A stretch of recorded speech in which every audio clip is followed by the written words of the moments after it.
Friends, Kolkata అలాగే లక్నో జట్ల మధ్య జరిగిన మ్యాచ్లో నిజం చెప్పాలంటే ఈ ఐపీఎల్ సీజన్ 2026లో మొదటి సూపర్ ఓవర్ పడింది. నిజానికి ఐపీఎల్ అంటే సూపర్ ఓవర్ మేళ భలే ఉంటుంది.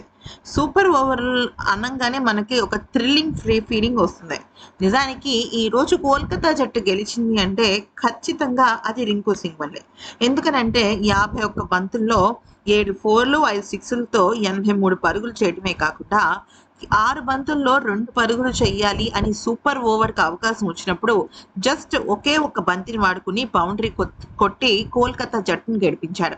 ఇది కాక ఫీల్డింగ్‌లో 5 క్యాచ్‌లు, 1 కాదు 2 కాదు 5 క్యాచ్‌లు, దానిలో కొన్ని క్యాచ్‌లయితే నా భూతో నా భవిష్యత్ అన్నట్టుగా అసలు బౌండరీ లైన్‌కి జస్ట్ ఒక వెంట్రుక వాసే దూరంతో అసలు అద్భుతమైన క్యాచ్‌లు పట్టడం జరిగింది. దీనికి తోడు మెహసిన్ ఖాన్ కూడా 5 కీలకమైన వికెట్లు తీయడంతో ఇక అద్భుతమైన గెలుపు వీళ్ళ సొంతమైందనమాట. ఇక మ్యాన్ ఆఫ్ ది మ్యాచ్ అవార్డును కైవసం చేసుకున్న తర్వాత మొదటిగా రింకుని ఇంటర్వ్యూ చేసేవాళ్ళు, నీ పేరుని రింకు సంకట్ మోచన్ అని మార్చాలా అంటే, లేదు రింకు అయితేనే బాగుంది. నేను బ్యాటింగ్‌కి వెళ్ళే సమయానికి 4 కీలకమైన వికెట్లు పడిపోయాయి.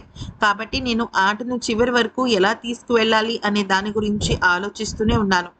4 వికెట్లు కోల్పోయినందున స్కోర్ బోర్డ్‌ను కదిలిస్తూ ఉండటం మరియు లూజ్ బాల్స్‌ను బౌండరీలకు తరలించడం పైన దృష్టి పెట్టాను. చిన్నప్పటి నుంచి నాకు ఫీల్డింగ్ అంటే ఇష్టం. నేను ఫిట్‌గా ఉంటాను మరియు నా ఫీల్డింగ్‌ను ఆస్వాదిస్తాను. ఆ క్యాచ్ కోసం నేను సిద్ధంగా లేను. అతను క్యాచ్ పూర్తి చేస్తాడని అనుకున్నాను. కానీ అలాంటివేమి నేను పెట్టుకోను. నేను ఎప్పుడూ కూడా ఆన్ యువర్ మార్క్స్ అన్నట్టుగానే ఉంటాను. అయితే నిజానికి ఒక మాటలో చెప్పాలి అంటే, నేను గనక ఒక జట్టుకి కెప్టెన్ అయితే ఖచ్చితంగా ఫీల్డింగ్‌కి సంబంధించిన ప్రాక్టీస్ అనేది రోజుకి ఆటగాళ్ళకి 3, 4 గంటలు ఉంటుంది. ఇది 100%. ఎందుకనంటే ఫీల్డింగ్‌ని నేను ఎక్కువ ఆస్వాదిస్తాను.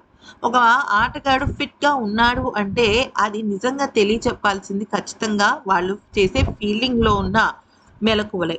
అయితే నేను ఇంకొక విషయం చెప్పాలనుకుంటున్నాను. నేను ఈరోజు బ్యాటింగ్ చాలా బాగా చేశాను. ఫీల్డింగ్‌ను ఆస్వాదిస్తూ చేశాను. కానీ బౌలింగ్‌లో మెహసిన్ ఖాన్ కూడా చాలా బాగా ఆడాడు. నిజానికి ఈ అవార్డు తనకి దక్కినా కూడా మాకు అందరికీ హ్యాపీగా ఉంటుంది. ఎందుకనంటే 5 వికెట్లు తీయడం అంటే మామూలు విషయం కాదు. కానీ ఆ 5 వికెట్లు నేను పట్టుకుని క్యాచెస్‌ని అక్కడ ప్రత్యర్థి ఆటగాడిని మళ్ళీ తిరిగి పంపించటం కూడా ఒక రకంగా హ్యాపీనెస్సే. కానీ ఇది ఒక థ్రిల్లింగ్ ఫీలింగ్ వచ్చింది. సూపర్ ఓవర్‌లో ఆడటం ఎప్పుడూ ఆటగాళ్ళకి స్పెషలే అంటూ చెప్పుకొచ్చారు.